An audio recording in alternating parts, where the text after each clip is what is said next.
Good morning, everyone.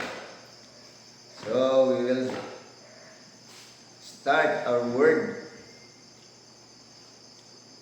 before we heading to our prayer. So our lesson today is because we finished already the power and importance of law. Now, we will take up the law and the mind. So in Proverbs 23, verse 7, just one sentence there. For as he thinks in his heart, so is he. So, before tayo proceed, uulitin ko pag dito yung law. The law means to parcel out. Law through the idea of prescriptive usage. The body of rules and principles which govern the natural universe and the affairs of man. A statement that describes invariable relationships among phenomena under a specified set of conditions, that which governs or has the tendency to rule that which has the power of controlling. So the law is not a respecter of person, according to Luke 16:17, but it is easier for heaven and earth to disappear than for the smallest detail of the law to be done away with, to this English version. So yung batas talaga, it's there. So sinasabi ko na, no respecter of persons, unforgiving. The moment we set our mind and our heart, mouth, and acted upon, the law is standard. If it is right, you can get result that is right. If it is wrong, you can get result bad. Hindi mo magugustuhan. Kaya, kailangan natin na natututo, nag-aral, nakinig, natutunan ito. Kasi sa buhay, ganyan talaga. Hindi tayo patatawarin ng batas. Ano yun kahapon? Ignorantia. Hallelujah. So, hindi nagpapatawad. Talaga.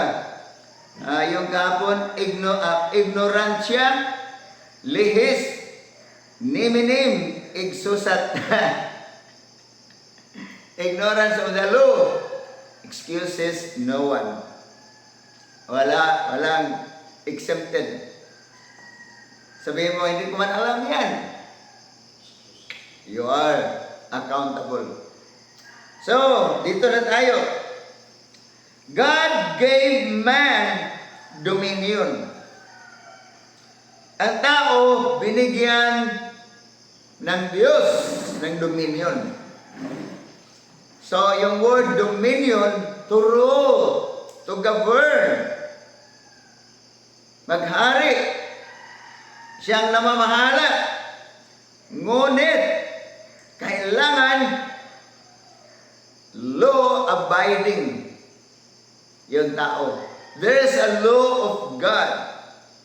Yun ang kailangan nating matutunan. Hindi porke kahit binigyan tayo ng kapangyarihan to rule, na Basta na lang. Kaya it started with Adam. God said,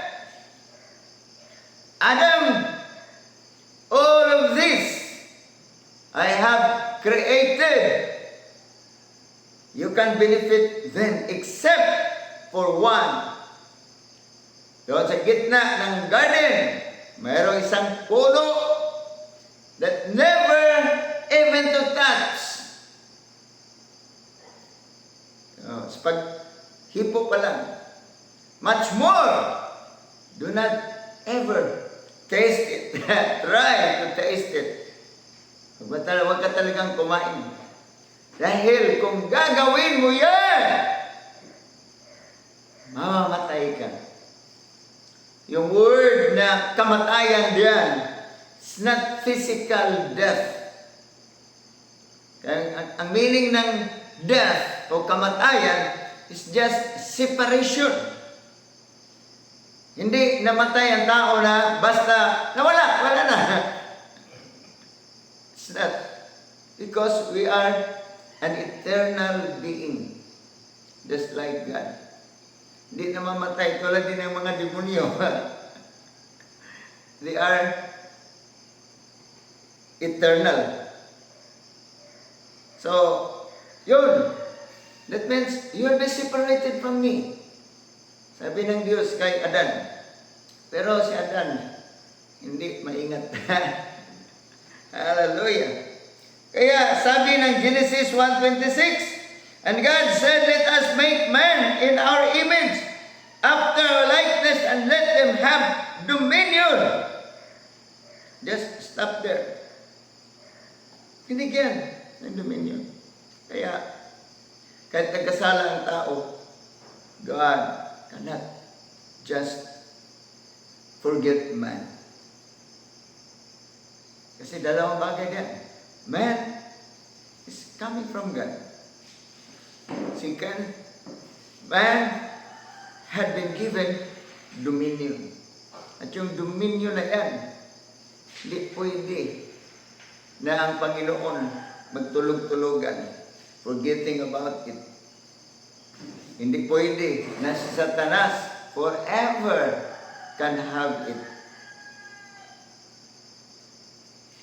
Gagamitin sa kasamaan. Kaya God sacrificed. He gave His Son, Jesus, the Christ. John 10:34, Jesus answered them, Is it not written in your law? I said, ye are gods. Kung titingnan talaga natin sa Bible, sa Bisaya, makikita mo yun from Old Testament to New Testament, ang tao Diyos. Pero hindi yung malaking Diyos. Sa mga traditional, religious minds, di nila tanggap yan, di nila maintindihan yan. Pero yung sinabi ng Bible, si Satanas, kaya sinasabi, the God of this world, the small g. Oh. Why? Kasi, kinuha niya galing sa tao. So, ye are gods.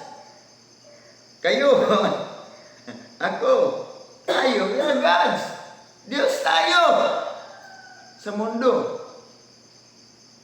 Pero above us, there is the big God ruling, controlling over us. We should submit to God. Kaya noon, hindi ko pa narinig naintindihan yung kingdom message. Yung sinabi, Lord Jesus, you are the Lord of Lords, the King of Kings. Oh, ganun lang. Yes, Lord, I worship you, Lord, the King of Kings, the Lord of Lords. Then, wala lang. Pero yung narinig ko na, naintindihan ko na, sino pala yung mga lords? Sino yung mga kings? Kasi dami na yan, plural na yan. At ano ko nakita, tayo pala yan. We are kings under the kingship of God, the Lord Jesus. Ang Lord's means tag-iya, owner. We are owner. Niluloko tayo sa yung isang tao lang masasabi, siya ang owner sa kalibutan. Hallelujah! Tayo lahat yan na tumanggap ni Jesus. We are kings under our King.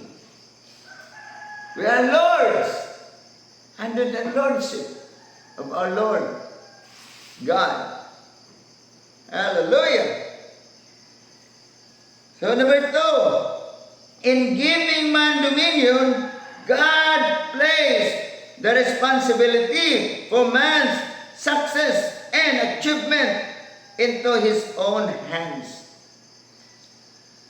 Yung ibinigay ng Diyos, yung kaniyang kapangyarihan, dominion, nasa tao ang gawa. Hallelujah! Nasa Diyos ang awa. Parang ganun. Ikaw ang bahala sa buhay mo at kawawa ka. Hallelujah! So, our success is dependent for every one of us. It's not from God anymore. The blessings are there. Lalo sa New Testament, lahat ibinigay na ng Diyos sa tao. He has given us all things that pertain to life and godliness through knowledge of Him who called us by glory and virtue. By His divine power, sa pamagitan ng kanyang kapangyarihan, Jesus said, all authority in heaven and earth have been given to me, therefore go. Sa Ephesians, sabi ng Holy Spirit kay the Apostle Paul to write a letter to the Ephesians, he said, God has blessed us with all spiritual blessings, or every pareho na yun. Kami. Sa Romans, the letter of Paul to the Romans, hindi pinagkait ng Diyos ang kanyang anak ibinigay. How much more all things hindi kaya nang ibibigay. Ibigay. Dami pa diyan dito sa Bible. Kaya nasa atin pagsasaliksik, pagkikinig, search the scripture, Jesus said, and you will know. You'll be saved. No! Sa ngayon, alamin natin. Walang paligoy-ligoy. Hallelujah. So sa akin, nagiging malinaw ngayon. Bawal malain. Lain ang imong feelings towards others. Kahit sino pa yan. Kahit inaaway ka yan. Don't take seriously sa kanilang mga sinasabi, pangangaway. Don't. Never entertain them. Just relax. And remind yourself from now and then. Kasi nandiyan, sumisingit sa isip, sa puso, yung ginagawa niya. Dito naglalagablag, nag-aapoy, sungot. Sa atin, we have to be serious, extra careful, na hindi tayo madadala ng masasamang damdamin. Kaya bawal. Kung gusto hindi. Kung ayaw ninyo, problema ninyo yan. Okay, so, under that one, sabi dito ni Raymond Holloway, every man is his own designer and builder. Like the Creator, He makes His creations within before they materialize on the outside. So, Genesis 1:1, it says, in the beginning, God created the heavens and the earth. In verse 2, and the earth was without form, chaos. At the middle of the darkness, the Holy Spirit was floating, moving. That means, gumawa ang Diyos diyan ng architectural blueprint about the world. Oh, the Holy Spirit. Make a design. Then verse 3, simula na. Walang kagamitan na tulad nito. Paggawa ng God said, let there be light. And there was light. So on and so forth. God just spoke the words. And creation appeared. So, ganyan ang Diyos. At iyon ay ipinamalas ng Diyos sa tao.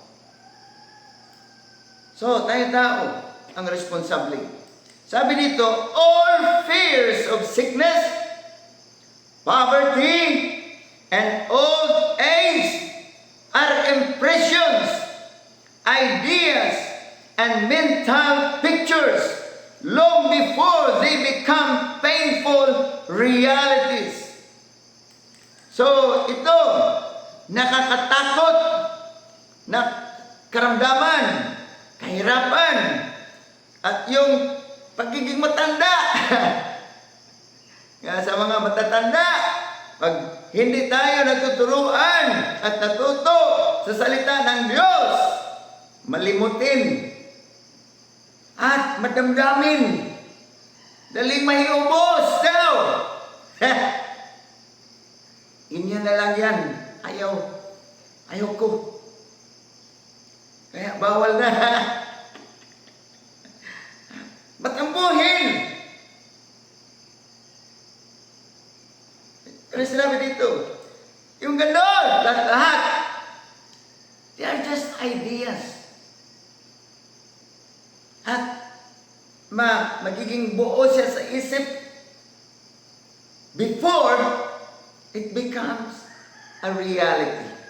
Yung sabi ni statement ni Raymond Hollowell. And I know it's true. That's why sa akin, pinaghandaan mo na. Hallelujah! Ideas, just an idea. Kaya ngayon, talagang iano ko sa karamihan. Pag anak ka ng Diyos, tumigil ka na mag-iisip at magsasabi, you are poor. Nakahirap ka. Huwag na. Kung susunod ka, praise the Lord. Kung ayaw mo, sabi ng Pastor Rene, thank you. Hallelujah! Stop! At tumigil na, magsasabi nga, masakit. Sakit ng ulo, nilagnat ako, inuubo ako. Alam ko yung iba, sinasabi kasi ayaw utusan eh. Stop them. Hold of these negatives. Stop. Hallelujah. The law and the mind. Nasa isip. Okay. Every idea and mental picture must produce after its own kind, whether the picture is good or bad. The law determines it so. Ganyan. Every idea, maliit. The law and the mind They're working together. Kaya sa ngayon, paigtingin na natin. I hope, I saw yesterday, Joy was counting the 1,000 bills. Ang dami nila. Kasi, i-remit na. I hope in her imagination, you saw all of those plenty 1,000 bills. Kasi sabi ko doon sa prayer fasting na panghiram ng maraming pira. At imagine them. You have them. Think of them. Sipin mo lang. This is a law. This is a system in the kingdom of heaven. And then don't talk. Wala akong pera. Yan, pakiramdaman mo. Kasi, makukulit din yung mga tao eh. Maghihingi. Kukonsensyahin ka pa. Hallelujah! Kaya pagdating sa pera, mainit ang dugo ng tao.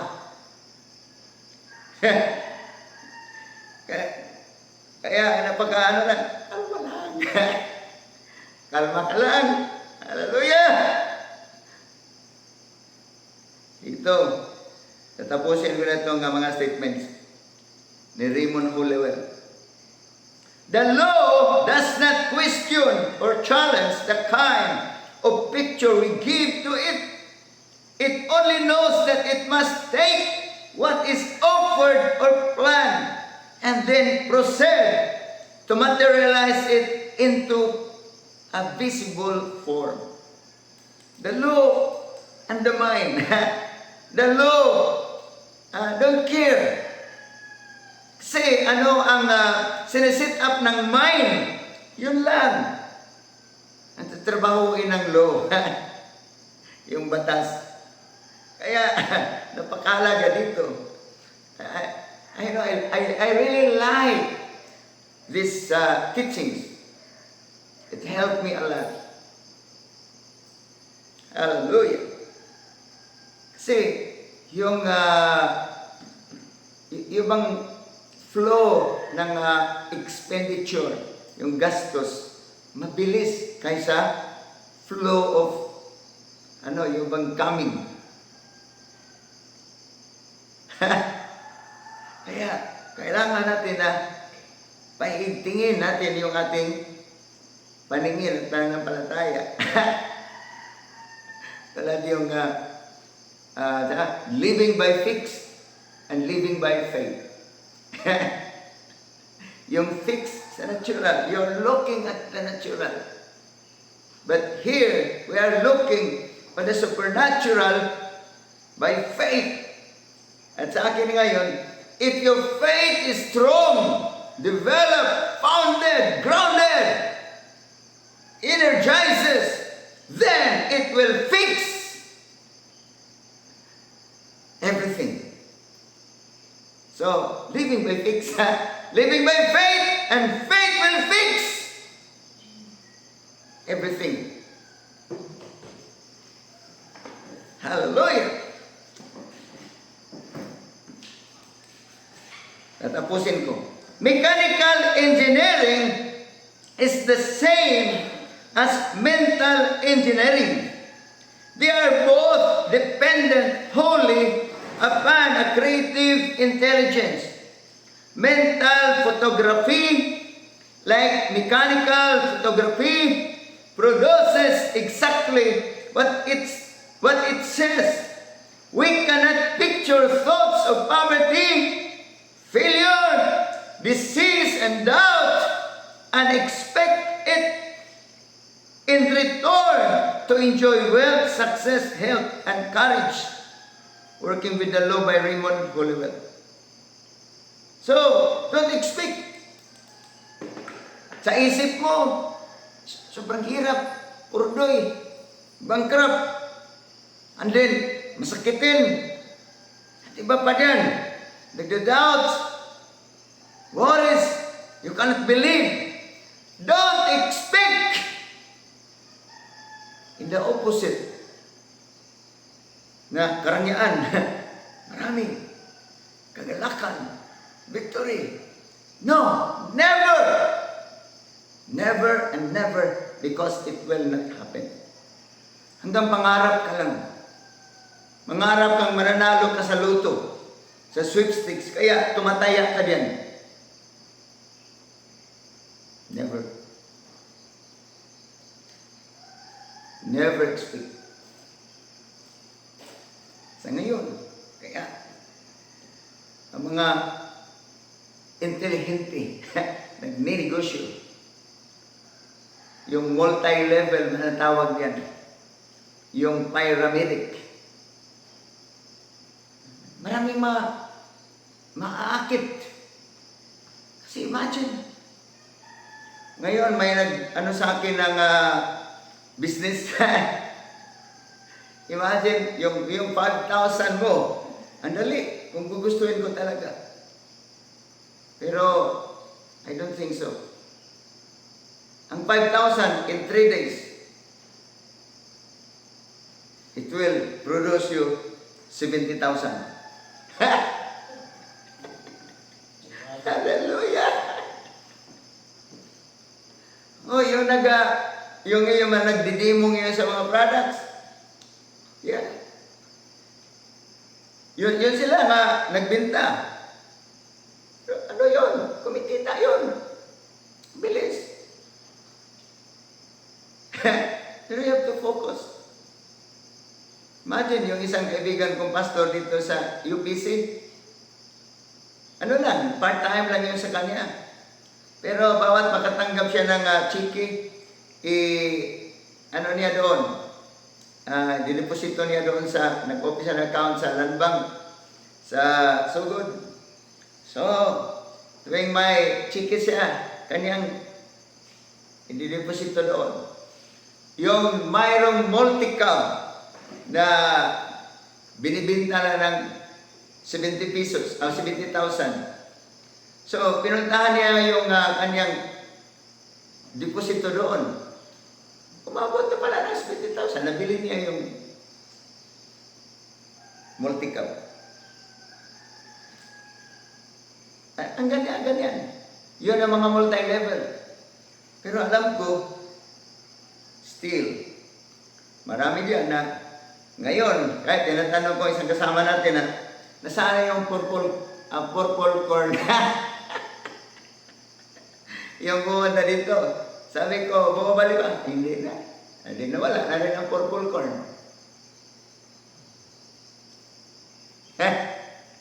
Praise the Lord. Sabi niya dito, pero hindi ko na, time na, perpetual. Tuloy-tuloy. Ito, walang tigil! Kaya dito tayo. Kung nag-involve kayo ng business, then go ahead. Whatever, wherever you are, lead by the Lord. Kaya sa akin, tinawag ako ng Diyos to preach this Bible. That's why I concentrate. Dito lang, walang iba. Dito ako nabubuhay. Dito ang pera ko. Hallelujah. Dito ang manukan. Dito ang babuyan. Dito ang palayan. Lahat dito. Hindi nyo rin maintindihan if you will not understand the law. The law and the mind. Hallelujah. Heavenly Father, in the name of Jesus, thank you, Lord. I believe you that you are really awesome, loving, powerful, supreme, Lord and sovereign God. So Lord, I believe this morning, in the name of Jesus, that, oh God, as you said it, I will have it, Lord. You will not leave me, you will not forsake me. You will supply me, Lord, with plenty of money, having surplus, extra abundance. And also, Lord, thank you for health. Lord, even if I grow old, my mind will never grow old. Hallelujah. And my body still very, very strong in the name of Jesus and everything. Hallelujah. Thank you, Lord.